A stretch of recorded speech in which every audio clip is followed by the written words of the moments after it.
C'est un bateau-école qui dépend du ministère de la Défense et du ministère de la Marine mexicaine. Il est particulièrement dédié à l'enseignement, notamment des jeunes cadets de la Marine mexicaine, et donc il est équipé de salles de classe.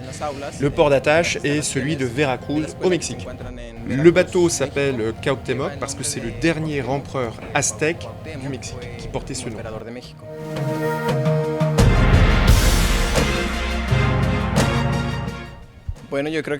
C'est un grand honneur que de pouvoir naviguer sur ce bateau parce que d'abord il représente son pays avec beaucoup de fierté, et puis ce bateau c'est aussi un symbole de paix et c'est l'esprit qui les anime, c'est vecteur de paix au travers du monde.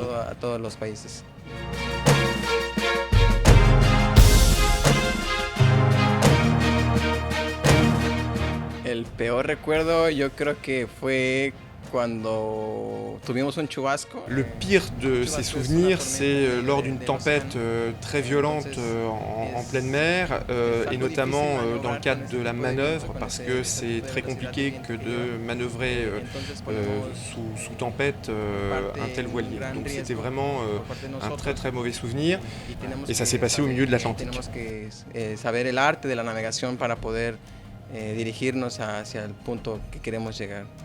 El mejor momento fue cuando... Et le meilleur moment, ça a lieu en fait chaque semaine. C'est un moment de convivialité entre tous les grades et tous les personnels du bâtiment. Et ça, c'est un moment très important parce que c'est à ce moment-là qu'ils peuvent se connaître, échanger. Et pour lui, c'est un moment fort. Alors, ça a lieu 2 fois par semaine et c'est le mercredi et le dimanche. Conocemos a cada uno de nosotros y en sí es muy bonita la convivencia.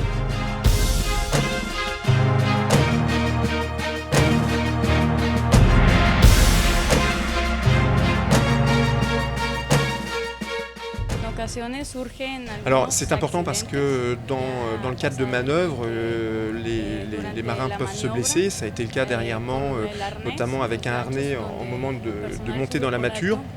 Ils se sont fait, un des marins s'est fait une fracture au niveau de la mâchoire, donc c'est important de pouvoir intervenir rapidement et de soigner les marins du bord.